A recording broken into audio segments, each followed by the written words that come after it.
Good evening, everybody. Welcome to the webinar. It is June 10th, 2015. So like I have been doing recently in this series, we're redoing old webinars under the new name and the new image of Evoke.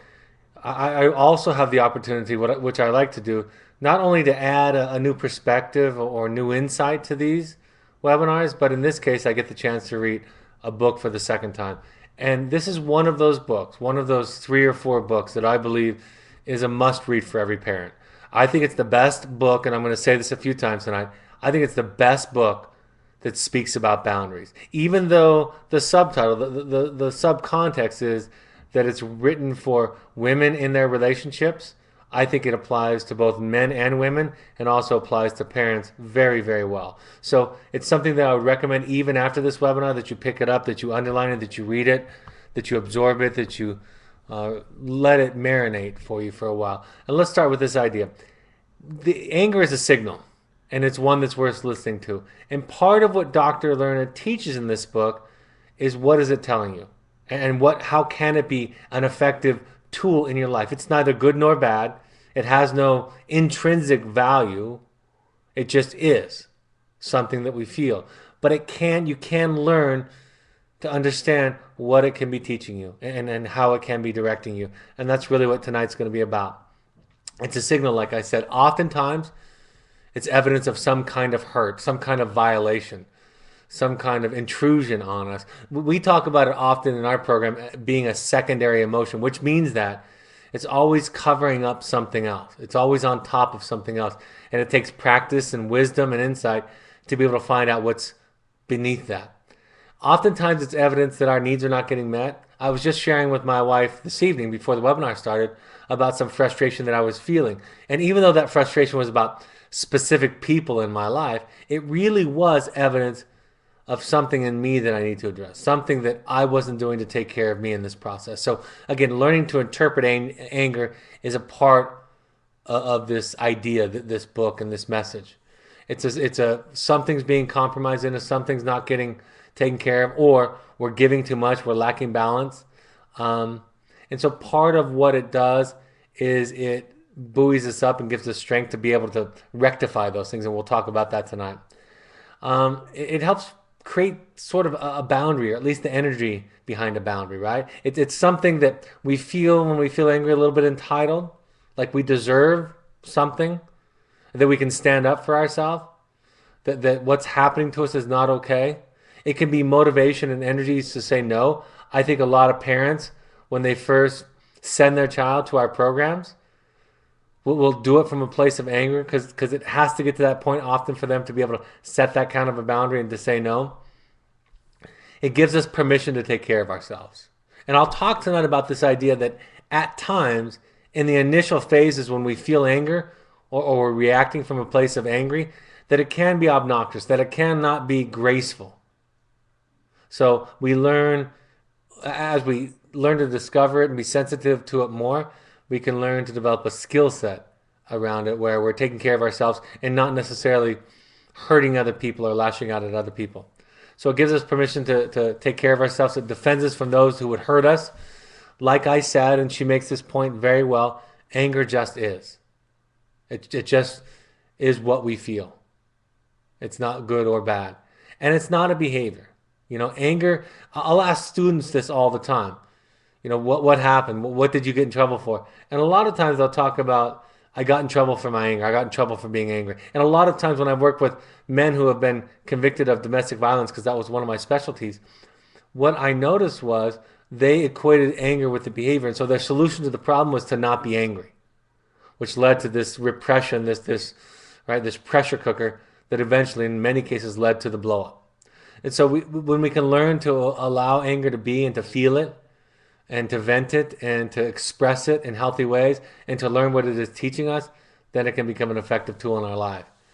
We have to know, we have to understand how to use a skill to be able to express it, to be able to take care of ourselves in this way. We learn to fear our anger, not only because it brings about the disapproval of others, but also because it signals the necessity for change. And a lot of times, often our anger is directed outward, right? It's directed at the other, the person who's done us wrong. But there's some part of us that knows that we need to make a change, because if we believe and are focused on that other person changing, we're both going to perpetuate a cycle and stay stuck in our own growth. So it's important that we understand that part of it is a signal for us to change. She compares anger to a thirst. Is it legitimate? If you're thirsty, you just are thirsty. And of course, you have a right to feel it. I love the quote from one of our young adult students recently, where she says, and it's listed, if you follow us on Twitter or Facebook, you may have seen this quote: I've learned at Evoke that I can just feel what I feel, that I don't have to justify my feelings. I have a right to feel what I feel. And so you have a right to feel your anger. And although others would punish you, right? They would discourage you feeling angry. It's absolutely okay to feel it. And many of our families of origin, anger was not okay. And in the case of women, and this is what Dr. Lerner talks about, historically, women who were angry or expressing anger had special words that were assigned to them that weren't nice words, right?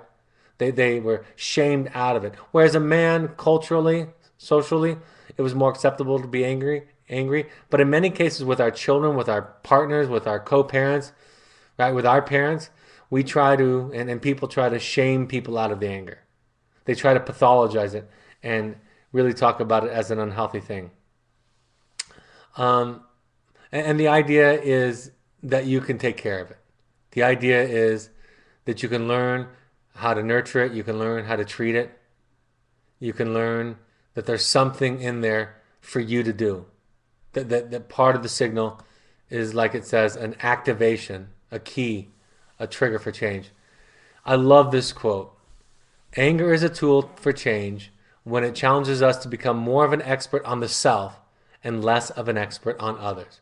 And how many of us, honestly, and I put myself in this category, how many of us, when we feel anger, do we remember or know to think that means something's going wrong in me, that I need to do something? Somehow I'm not taking care of myself. Somehow how I'm leaving myself exposed. And this particular quote, this is a quote that's worthy of being typed and cut out on a piece of paper and taped on your mirror in the morning. Anger is a tool for change when it challenges us to become more of an expert on the self and less of an expert on others. So let's talk about the skills that are involved when we're experiencing anger, when we learn to read it, to understand it, to interpret it, and then we know if there's something to do to change. We can learn to tune into the true sources of anger and clarify where we stand. And so again, that's that idea of learning to interpret what the signal is sending, and learning communication skills. This also is similar to the book Nonviolent Communication, where we learn communication skills and we learn to express them in non-aggressive ways. We learn to express them in what you might consider humble ways, or in ways where we own the feeling, where we take responsibility for the feeling, and we don't blame others for our circumstances and for our misery and for our upsetness. We learn to observe and interpret non-productive patterns of interaction, changing our part in the dance. And so a lot of times we might describe somebody who's chronically cruel to us. Think about that in the case of your children, right? Our children are chronically disrespectful or hurtful to us. And we stay stuck when we just simply blame and remain angry at them. I hear parents say all the time, he can't treat me that way. She can't treat me that way.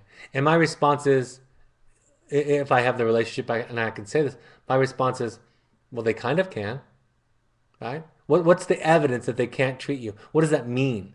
Does that mean you don't want them to? You want them to feel obligated not to? You want to shame them out of it? You want to intimidate them out of that? You want to teach them, rationalize, lecture, debate them out of that, right?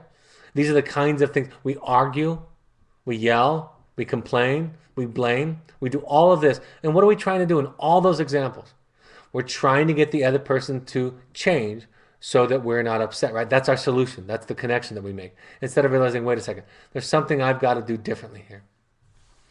We learn, when we start to use new skills, we learn to anticipate what Dr. Lerner calls counter moves, or the message to change back. And this applies wonderfully to our children. When you start to set healthy boundaries, your children are not necessarily going to applaud. They're not going to reinforce it. It's not their job. It's not anyone's job. But maybe most specifically, it's not your children's job to applaud that. So when you change behavior, you're going to get a lot of discouragement. When you start using healthier skills, setting healthier boundaries, practicing better self-care, people are going to send you messages to change back. And it's important to anticipate those, even to practice those, so that you can be better prepared to resist them and not to regress into some old pattern that you might be accustomed to engaging in. And like I said, the initial phase of change might be sloppy and less than graceful. And part of that is to recognize in yourself that when you maybe don't do it as well as you could, to go back to the drawing board and say, okay, I didn't do that well. So what was I not doing? What can I do better? And then maybe I let it go too far, right? Maybe I developed into that pressure cooker instead of asserted myself earlier on in the situation. I wasn't practicing good self-care. I was overwhelmed with the emotion, so much so that I lashed out, that I became sarcastic, that I became passive aggressive. And here's another important point. It doesn't work. Hit and run confrontation is an important relationship. It doesn't work to use hit and run confrontation in an important relationship. It doesn't lead to lasting change. And that's where we'll have a discussion or set a boundary real quickly, and then we'll retreat. And this takes time. In the case example, the individual's name was Maggie. Maggie will now face, after this initial confrontation, in this case with her mother, a series of tests for her mother. We'll need to determine whether Maggie really means it or whether she is willing to return to the previous pattern of interaction. And that's what I see happening at Evoke with parents and children. Your initial impact letter, what you say, the boundary that you set, it's going to be a long road for you to establish credibility in your child's mind. And this isn't because of some conscious manipulation. This is just the way that systems work, right? We look at these initial changes as deviations from the norm, right? They're random. So we need to experience a consistent change. That's why you're going to hear it early in the program. That's why you're going to hear it maybe on your first phone call. That's why you're going to hear it during a visit. That's why you might hear it during transition. That's why you're going to hear it at the next school or setting. Because the question unconsciously in the child's mind is, do they really mean it? My unconscious tells them, their unconscious tells them, this isn't the way that it is, right? I know it was a different way before, and so I've got to make sure that this is true. We can ask questions for ourselves like, what am I angry about? What's upsetting me? And what is the problem? And be really careful. And Dr. Lerner makes this point very, very well in several of her case examples, that the problem is not in the other person when you're angry, right? We might all agree in specific instances that somebody's behaving badly. That's probably going to be something that many of us agree about in many situations. But that's still not the problem. That's just who they are. That's just what they did. Then it becomes our job to say, how can I take care of myself better? How can I set a boundary? How can I assert myself? And of course, what we're afraid of is those change back messages, which ultimately, in many cases, are severe consequences, or our fear of the severe consequence is that we're going to lose the relationship. Right? That's what we're afraid of. That's what's holding us stuck in this problem. So what is the problem? Whose problem in it? How can I express myself in a way that won't leave me feeling powerless? And again, it is absolutely frightening. When we start to do this, it doesn't matter if it's with our children, with our partners, with anybody. When we start to say, this is what I'm feeling, this is what I need, and this is what I'm going to do. I mean, imagine saying that to your parents. And she gives an example in this book and in a couple places where women are dealing with their parents. An aging father, and I'll talk about that in a few moments. Or a mother who comes to stay with a new mother, with her daughter who's a new mother. And to be able to confront them and say, mother, father, this is what I need. And to resist and to navigate and to make it through all of the change back messages, all of the counter moves, is a very difficult and frightening and anxiety-producing experience. How can I communicate without becoming defensive or attacking? And again, if you end up in these situations being defensive and attacking, and I see that with a lot of parents a lot of times, then something still needs to be worked out in you. If you're coming off defensive or attacking, then that is about you. Doesn't matter what they did. Doesn't matter how wrong they were in this equation. And that's what we want to focus on, right? How wrong they are. Because again, our training as children is that when somebody is wrong, when somebody causes us to feel some hurt, some anger, the solution is outside of us. The solution is for the other person to change. And that's how we were socialized with our parents. So we were taught by our parents that when they were upset, it was our problem and we had to change it. What risk and losses might I face if I become clearer and more assertive? Again, being able to anticipate what the consequences are and understanding how they affect us and how we're motivated by them. Is it working and what can I do differently? Am I making decisions that are leading to me feeling better, having serenity, having a strong and comfortable sense of myself? If our goal is to break a pattern in an important relationship or to develop a stronger sense of self, it is essential that we learn to translate our anger into clear, non-blaming statements about our own self. And again, I'm married, so I know how this goes. We don't want to talk about our own self because it's vulnerable, because we want it to be about the other person leaving, changing, excuse me. We want it to be about the other person needing to do something different. And we get into this blaming and assertive claiming dynamic, right? And instead of putting it on the other person, we learn to take care of ourselves in the process, learning to be assertive, to take ownership, to make a change, to make a difference in our lives. Everybody has a right to their opinions. That includes the other person who you might think is wrong. Everybody has that right. And when we're trying to change the other, we're really trying to take a shortcut. We're not really doing the work. We learn to just like in the book, Nonviolent Communication, and like we teach at Evoke, we learn to make I statements. I feel this way. This is what I need. This is a huge principle. If parents can learn to talk to their children, this is what I need. This is what I feel comfortable with. This is what I want. But we don't. We say, this is what's wrong with you. This is how you need to change. This is where you're, and we don't use these words this dramatically. This is where you're sick or broken or ill. And we think that we can argue, debate, and prove that to them, right? Even at times, if it's not that aggressive, we can reason with them, get them to agree with us. Then we don't have to do this amazingly frightening and vulnerable thing to be assertive and to own it. Don't try to get agreement or to like it, right? A lot of times we're striving for consensus, and we end up feeling resentful and angry because, again, we can't stand on our own. We can't walk away.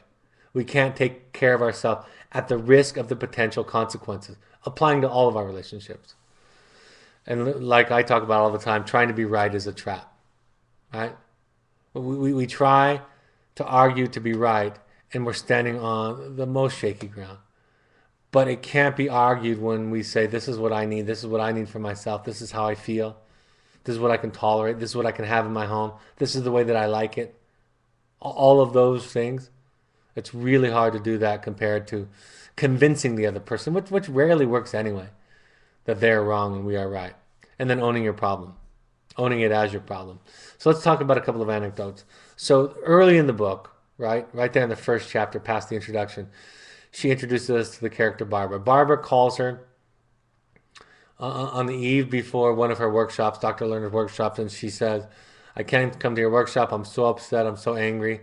And Harriet asks her a bunch of questions. And basically Barbara says, I told my husband I was coming to your workshop and he put his foot down. He said no.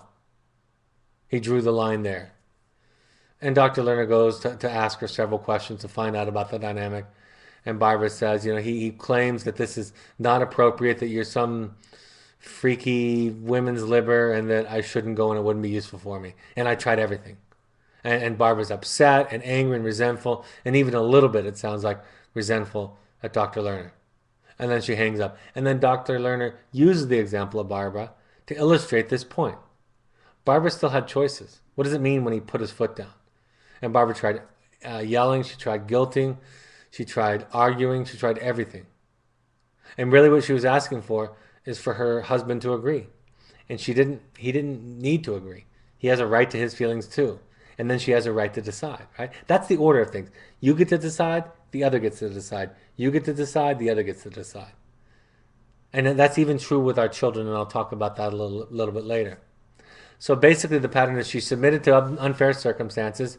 She did not feel in control of her life. She has not effectively addressed the real issues at hand. She sacrifices her own growth to bolster and protect her husband. She preserves the status quo in her marriage at the expense of her own self. She avoids testing how much flexibility her marriage has to tolerate and change on her part.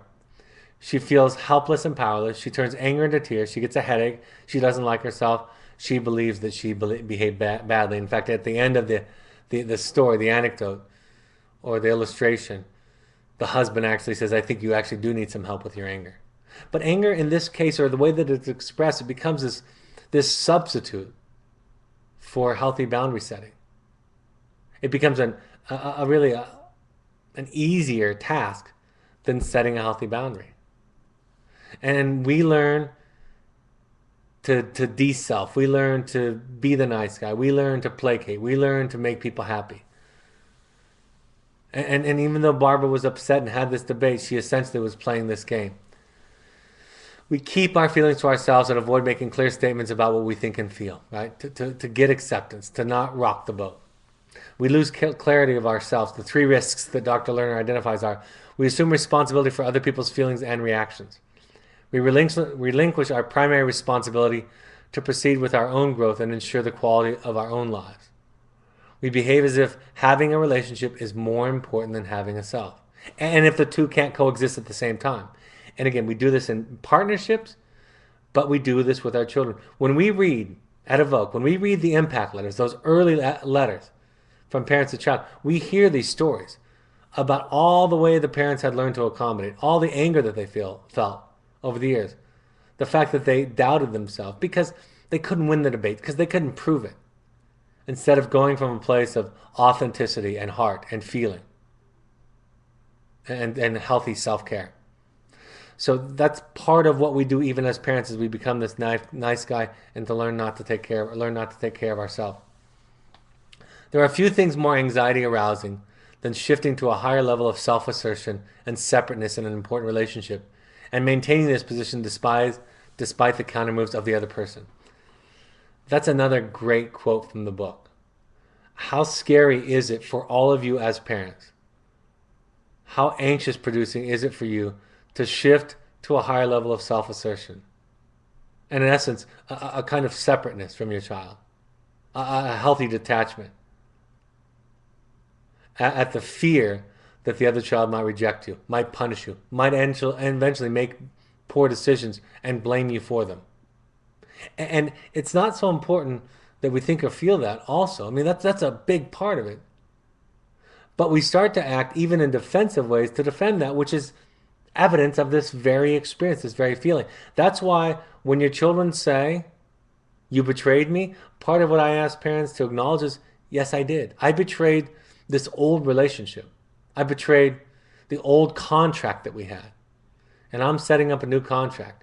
A contract in which I get to take care of myself. A contract in which I get to feel what I feel and think what I think and value what I value. And I don't have to prove it or justify it and explain it. And most of what I am saying right now, this is what goes on up here. This is not what you say to them. Because saying all of this, sharing this book, sharing this quote, sharing any of the principles that you're learning tonight or you'll learn when you read this book, is just you trying to talk them into it. You trying to ease them into it. You trying to get them to understand or like it, or like the change. And if we're doing it well, it's going to be incredibly anxiety producing. So I talked about this idea of de-selfing. Too much of oneself, including one's thoughts, wants, beliefs, and ambitions, is negotiable under the pressure from the relationship, right? That's what we feel in our relationships, is that the ultimate risk is that I'm going to lose the relationship. And it might not ever be spoken, but it is felt on both sides of the equation. And there are areas in which we begin to underfunction or overfunction. And oftentimes, those become complementary in relationships, right? I had a client who told me that his psychiatrist told him that he felt so much anger about the grief that he felt in his life about something that had happened to their family, that there was no room in the family for anyone else to feel the anger, right? He took it all up. And he wondered why his daughter was so devoid of feeling on this issue, on this death in the family, this dramatic event. So we can begin to take up too much space and to overfunction in some areas. Same with limits and boundaries. We can see that in marriages. We can see that in relationships. We talk about it with you all the time about working harder than your children, right? There's a risk in working harder. When parents are reading all the assignments, doing all the assignments, and the students are doing just a few, or the parents are writing long, heartfelt letters, and the children are writing back one paragraph or not at all. It's important to start to create that balance internally, right? To take care of yourself, make yourself available for connection, but take care of yourself. In nurturing, we see that both in parenting, we see that in spousal relationships, couple relationships, and worrying, right? See that all the time. Somebody gets very anxious. There's an example in here about some roommates who had a dog, and the dog was showing some symptoms, and one of the roommates was really upset about it, wanted to take him into the vet, and the other one said, "Don't worry about it, it's normal, he'll be fine." Then when they take him to the vet the next day, the vet says, "Gosh, you should have taken him earlier. This is very serious, he could have died." And the one who was really worried said to her partner, she said, "If he would have died, I would have blamed you." And the fact of the matter, she still had the ability to take the dog in herself, but she couldn't do it on her own, right? She needed that consensus. She needed to be supported by the other person having the same thought. And then her conclusion was she was going to blame the other person instead of taking responsibility for not standing up for herself. Often we behave as if closeness means sameness. I see this a lot with families. I see this a lot with parents and children, right? The child has to feel the same, think the same, believe the same thing. And understanding that sometimes closeness means that two very different people with very different beliefs can hear and respect each other. We want our children to agree. We want them to like it. We want them to not be mad at this intervention. We want them to accept it. We want them to behave accordingly, right? We become obsessed with not our boundary setting, but their reaction to our boundary setting. We become focused and fixated on not the fact that we are practicing or lacking assertiveness, but we become focused on whether or not they react in a way that is punishing when we set boundaries, or they react in a way that is encouraging of our boundaries. And we do that because it's easier. It's easier to focus on somebody else's change than to engage in the lifelong battle of working on ourselves. I call it idiot parenting, but this is another version of what Dr. Lerner talks about. When we use our anger to make statements about the self, we assume a position of strength because no one can argue with our own thoughts and feelings. They may try, but in response, we need not provide logical arguments in our defense. Instead, we simply say, "Well, it may seem crazy or irrational to you, but this is the way that I see it." That's a fantastic statement for parents. It's similar to the way that I suggest that parents, and I do it somewhat tongue-in-cheek and facetiously, that parents can say to their children, "Look, I might be wrong, I might be crazy. Who knows? I probably am. But this is the way that I'm thinking about it, and this is the way that I feel." And when you say that to a teenager or a young adult, the argument usually is over, right? Because that's what they're trying to argue, that somehow you're crazy or wrong. And it just is what it is. It's just your feeling. It's just what you want, right? You don't have to convince me or convince them or convince anybody. You just get to feel it. But again, we didn't grow up with that foundation. Dr. Lerner shares this personal story of her and some friends visiting New York City. Dr. Lerner had lived in New York City sometime before this story, but had become unfamiliar with the city, having lived away in the Midwest for so long. And a couple of her girlfriends and her were jumping on a bus, and they reminded the bus driver, she says, one too many times to announce the stop when it was coming up. And the bus driver went on this tirade and yelled at them. And after they went to lunch later that day, they discussed their reaction to it. And one of the responses was depression, because it reminded her of the abuse that she had experienced in the relationship with her ex-husband. One of them fantasized and had fun with it and thought about all these fantasy revenge comebacks that they could give to the bus driver. And Dr. Lerner said it gave her a sense of nostalgia and what the New York culture was like. And so the question becomes, did the bus driver cause the depression, the anger, or the sense of nostalgia? No. He was just what he was. And all of those were activating events for parts of these women in this story. And so she uses this to illustrate that we're responsible for our feelings, right? And all the women in this story, Dr. Lerner says, probably agreed that the bus driver behaved badly. But that wasn't the point.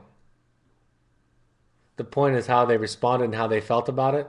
I mean, if one of them, the depressed one, had gone out later and hurt herself, would the bus driver be responsible for that? You know, we can take it to that logical extreme to illustrate it. So with our children, it's important that we understand that it's our responsibility how we feel. And it's our responsibility to manage it. And it's our responsibility to take care of ourselves. And it's our responsibility to learn, to learn the skills and the tools, to practice them so that we feel better, that we're okay. And that we can respond to people like our children, what might be the most important role that we have, right? That we can respond to them in a healthy, assertive, and clear way. But it takes work. It takes digging. It takes acknowledging and understanding what's going on inside of all of us. Understanding our own history and background. And Dr. Lerner talks about that. So blame. We put our energy into taking responsibility for other people's feelings, thoughts, and behavior and hand over to others responsibility for our own. And then she talks about this idea of avoiding the cause and effect belief, the cause and effect idea in our relationships. We try to reason with our children. This is one lesson that I learned years ago, that a lot of the parents that send their children to us might be considered more enlightened, more educated. And with that comes this temptation, this risk that they can reason their children into making different decisions. It sounds like an enlightened thing to do, but it usually boils down to trying to get them to see it our way. We want our kids to want it. And here are 3 steps that we can take. We can listen and empathize, avoid advice, reassurance, criticism, interpretation, or instruction. Make your own decision as a parent, regardless of the child's emotionality, rather than giving in and blaming the kid for always getting their way and being manipulative. I hear that all the time, right? I hear descriptions of children being manipulative, and that's irrelevant. It is what it is. That's actually a skill set that can serve them and is neither good nor bad. The accusation that a parent gives to a child about being manipulative is really just a confession of their vulnerability to the certain style that the child uses. And the child was programmed, perfectly programmed by the parent to manipulate and access the parent's buttons like nobody else. That's why some of your children, they're very ineffective at manipulating me. The same way that some of my children, my own children, might manipulate me, and it might have very little to no effect on you. So our job is to take responsibility for setting clear rules and enforcing them, and not blaming our happiness, our misery on our children, making them responsible for it. Anger and guilt are almost incompatible, right? It's hard to feel both. Think about that for a minute. That's pretty interesting. Try to gain the courage to stop feeling guilty and begin to use our anger to question and define what is right and appropriate in our own lives. Always going back to self. Notice the guilt-inducing tactics when we start expressing our anger. You know, we'll begin to notice them in others. We'll begin to notice them in ourselves. We'll begin to see how we're actually trying to coerce others, children specifically, into doing what we want instead of setting boundaries and letting go of the outcome and taking care of ourselves. We will be labeled as selfish, immature, egocentric, rebellious, neurotic, irresponsible, ungiving, cold, etc., etc., etc. That's what people do. That's what they say. That's the message that they send when we start this assertive claiming, when we start taking care of ourselves, when we start setting healthy boundaries. Right? Those are the change back kind of messages and the counter moves. So it's important to anticipate them. And oftentimes we talk about escalation, right? That there's this extinction burst, that when we set boundaries, people don't change immediately. And we hope for that, right? That leads to that kind of hit and run boundary setting. Excuse me. But be prepared for the fact that behavior in any relationship might escalate or go on for some time. Independence means that we clearly define our own selves and emotional important issues, but it does not mean emotional distance, right? It'll feel like that. We'll be accused of being distant, right? That's what you get accused of by your children. You get accused of being different, distant, right? And one of the things that almost all children say is, I need to come home so we can work on therapy together. So many children say that. And what we know and what you know is that some of the best therapy that you've done started when you took some space and got clear about yourself and got clear about them. So we get accused of being distant. In the story about a woman setting a new boundary with her mother, Dr. Lerner says, be prepared for attack, withdrawal, threaten, and for her to do her old thing. And notice these patterns in the letters from your children. These are tests. Like I said, not necessarily conscious tests, but it's what a system does to make sure that the new behavior is real and has staying power. After all of this, even if you do it well and you set yourself up and you can relate to this, Dr. Lerner talks about this idea that you might feel depressed or other uncomfortable feelings when you first engage in a healthier pattern, even if you anticipate counter moves. So you're going to have to tolerate. And I know a lot of you are doing this or have done this. You're going to have to tolerate, if you do this, those uncomfortable feelings. You're going to have to trust what you've learned because your heart will betray you. Old patterns in you will be activated. Old feelings will be activated. Old guilts, right, will be activated in this process. So be prepared for that. Our job is to keep clear about our own position in the face of a counter move. This is important. Not prevent it from happening or to tell the other person that he or she should not be reacting that way. I can't think of anything more perfect to tell parents in this process.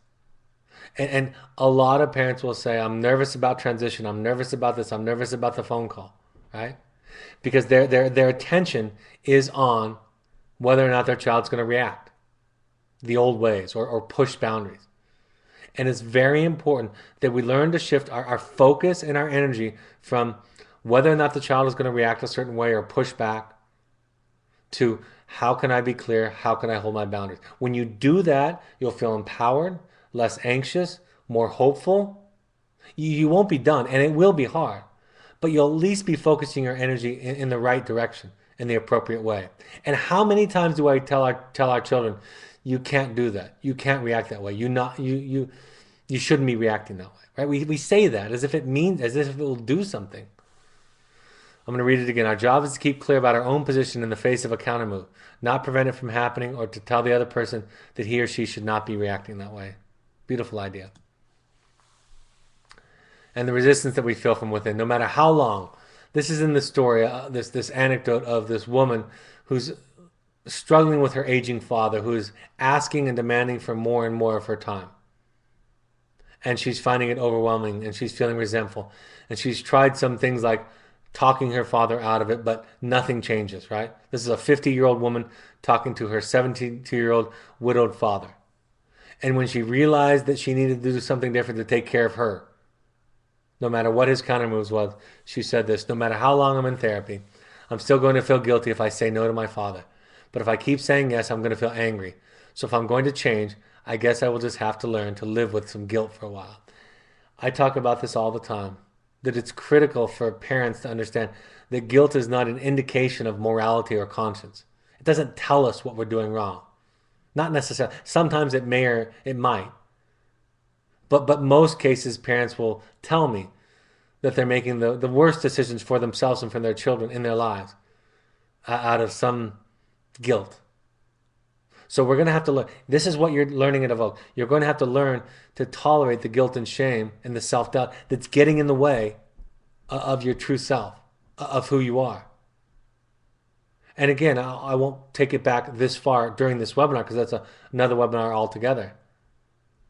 But it's because as children, our true self wasn't connected and valued. So we think all this stuff is outside of us. We think the solution is outside of us. We think we need to debate or that when we feel guilty that we've done something wrong. That when somebody's upset with us, specifically, or maybe most importantly, our parents, that means that we've done something wrong. It is not true. That's why we don't want to spend a lot of time guilting your children with long stories about how hurt and upset you are. You can talk about that, and I talk about that in the communication webinar about why that's important and how that can be helpful. But it's not to get your children to change. So we're going to have to learn to tolerate guilt for a while if we're going to be able to make this healthy change in our lives and in our family. And this is my favorite quote of the entire book.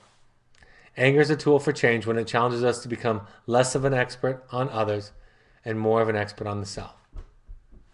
So we can learn to listen to it. We can learn to respond to it and what it's teaching us.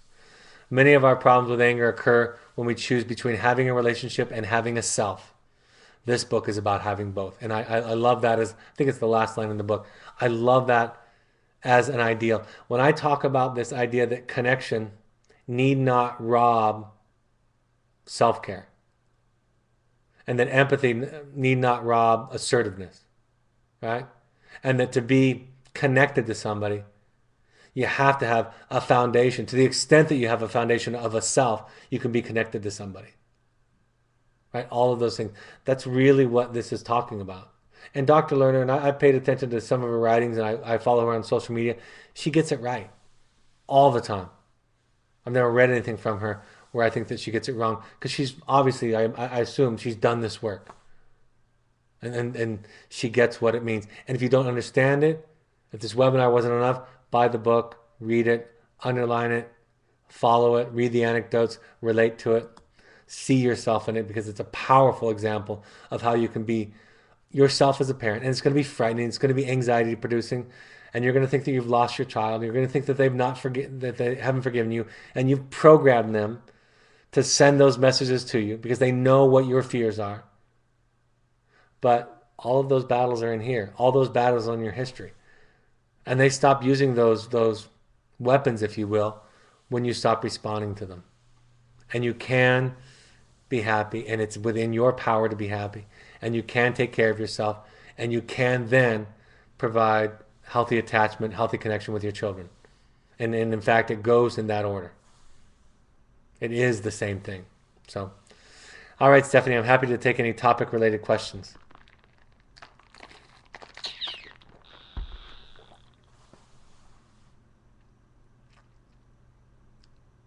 Don't have any yet.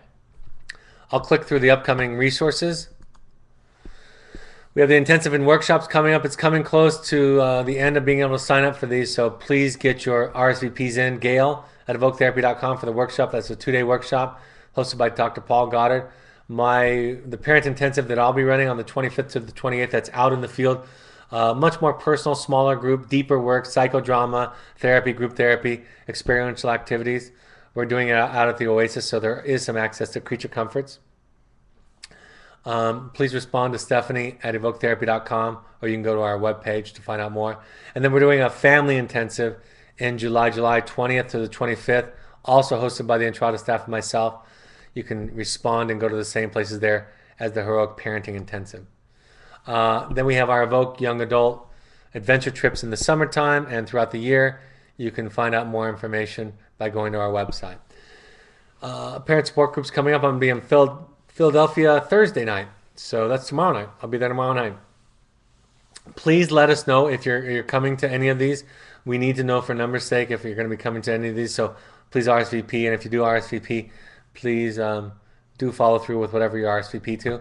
And then if last minute something changes where you can come and you thought you couldn't, or vice versa, that's okay. Just let us know. And then notice there are different RSVP email addresses. The Bay Area one, you're going to respond to Jennifer at 49jennifer@live.com. We want all families to attend 6 of these support groups while their children are at Evoke. Don't wait till the end.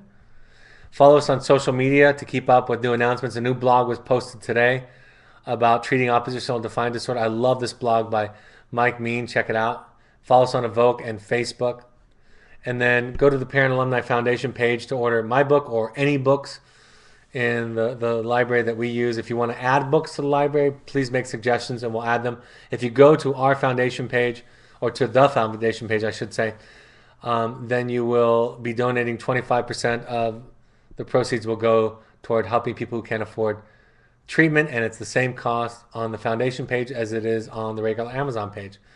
The next webinar is going to be next Thursday because I'll be in Philadelphia, Boston, and New York for the next week, and Los Angeles. Is we're going to do a webinar for siblings about writing letters. It might be a shorter one, but we thought it would be helpful. You're welcome to attend that, or of course, invite siblings to attend that, or share the link with them.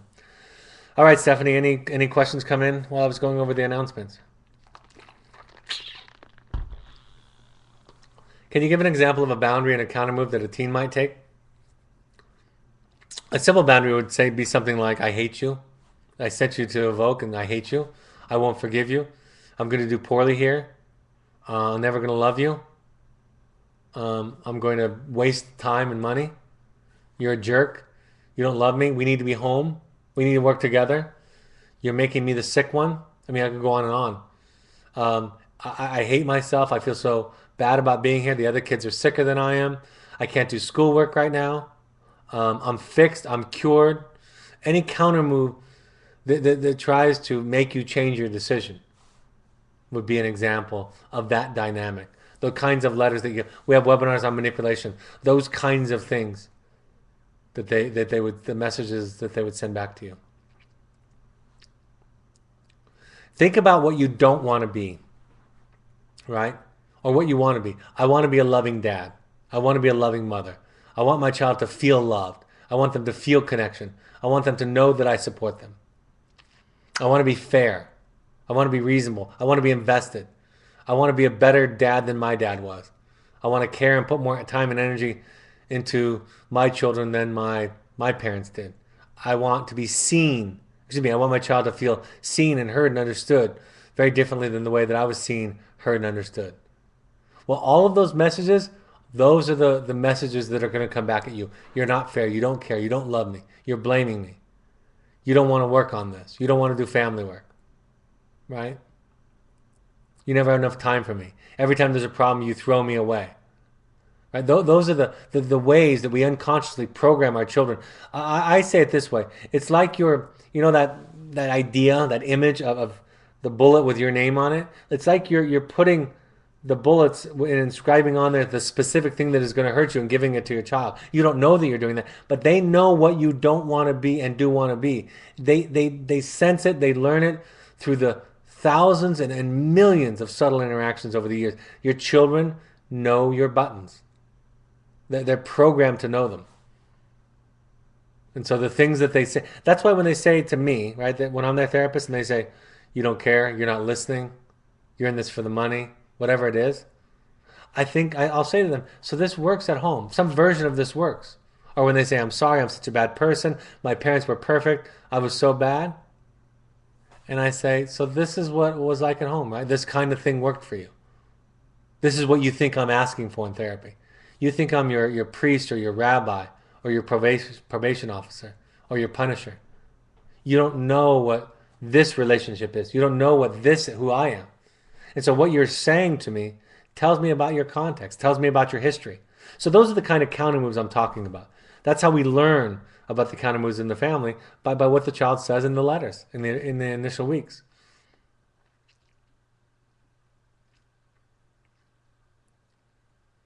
So anger, properly examined, may not be a bad thing. It can be instructive and constructive. Absolutely. Anger is important. It helps us to take care of ourselves. It motivates us to take care of ourselves. And if we can learn to interpret it and understand it and rethink about it in the way that Dr. Lerner is describing, we can learn to take care of ourselves without rage, without abusing, without yelling, without passive aggressiveness or sarcasms, right? Without cutting off or walking away or abandoning. We can learn to get better at listening to our anger and what it might teach us, and evaluating and say, you know what? I'm angry about something, and that tells, I always think this, I'm angry about something, and that tells me that in some area of my life, I'm not taking care of myself. What do I need to do to take care of myself? Not what does my wife need to do or what does my son need to do, but what am I not doing?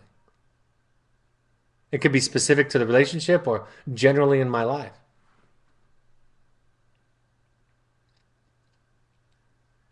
It's a great read, folks. It's a great book. It's worth getting. Some children seem okay with right, wrong, and convincing discussions. Is this still something we need to stop doing with them, and not only with the kid with whom we have issues?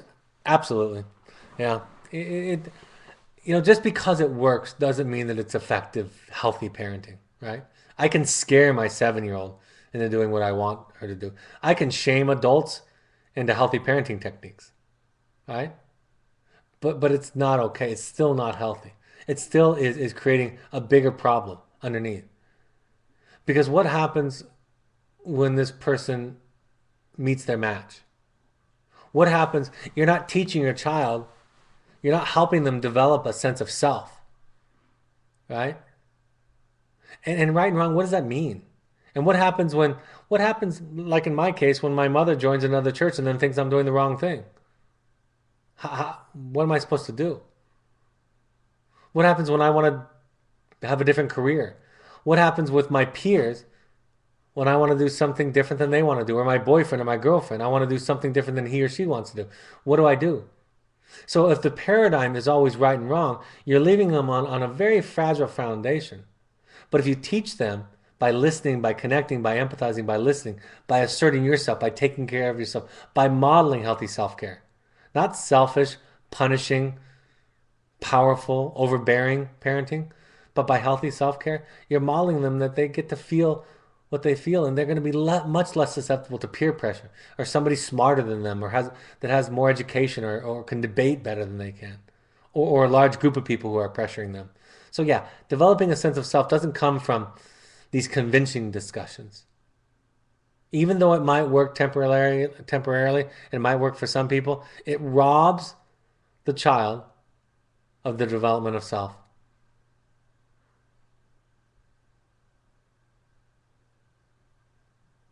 It takes a little bit more work, but you'll get better at it. My daughter's anger frightens me. How do I handle the intense feelings I have when she is in this state? Take care of yourself, right? Tell her what you focus on what you need. I can't do this. I can't participate in this. I can't be in this room. I can't be in this relationship. You sent her to evoke, whatever you're doing. But what can you do that's within? This is the question. What can you do that's within your power to change the circumstances to make you feel okay? That does not involve necessarily changing her behavior.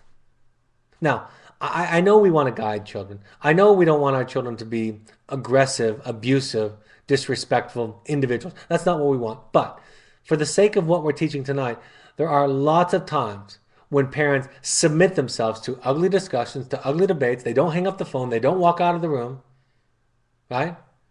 For a variety of reasons. What can you do that's within your power that doesn't require the change on the other person where you can feel safe and okay? Those are the questions.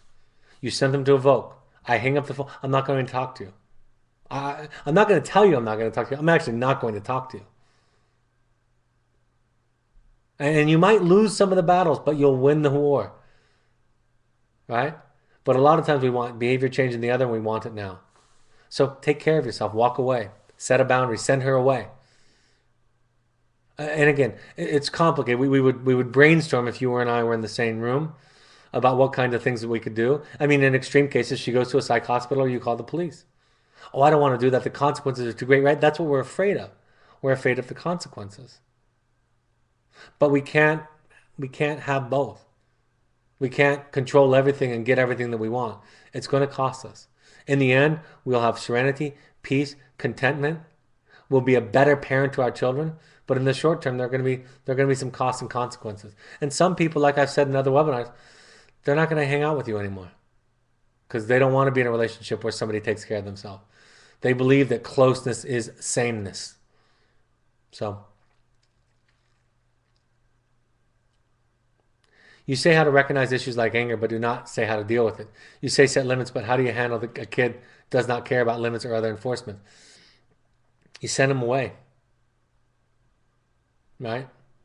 You essentially say to your children, I can't be in this relationship if it's this way. I can't live with you. You've sent them to evoke. There are other places to go, right? And in very acute situations, you call the police. It doesn't matter if they care about it or not in this equation that I'm talking about tonight. You just set up a safe parameter, if you will, in your life. You're going to have to live somewhere else. If you're going to abuse me and terrorize me, or your brothers and your sisters, you're going to steal or yell or become violent or say ugly things, I'm not going to threaten you anymore. I'm not going to lecture you. I'm not going to ask you not to. I'm not going to worry about whether you like it or agree with me or not. You can't live here anymore. And I will be in your life, and I want to be in your life. But I can't be in your life if this is what it's going to cost me. My own emotional and the other people in this family, their own emotional and physical safety. It often doesn't get to that point, but that's the extreme end of it. Expressing anger makes me fear a reaction from my child that will cause damage or regression. How do I get past that? You understand that you're not responsible for their feelings or their regression. And get some coaching from a therapist, from a coach, from your evoke therapist about how to express yourself. I work with parents on that all the time. Get some coaching and some skills. Learn how to express it. Read the book, and she gives great examples where people kind of naturally talk about their natural reaction to things, and then she gives examples of how you can say it differently. So you get some training, you get some coaching, and you let go, and you realize, and you act, and you believe, and you live like their reaction. I don't want them to feel X. I don't want them to feel unloved. I don't want them to feel angry. I don't want them to lose hope. None of those are in your control. And stop teaching your child that they are. Stop acting as if they are. Stop teaching your child that other people's feelings are their responsibility and vice versa. And that takes work because, again, none of us were taught that. We're all taught that our feelings, excuse me, that other people's feelings are about us. So get some training, get some skill development, learn how to say it, learn how to set boundaries, and then turn it over to them. Let them have their reaction and let them own their regression because you're not going to own it.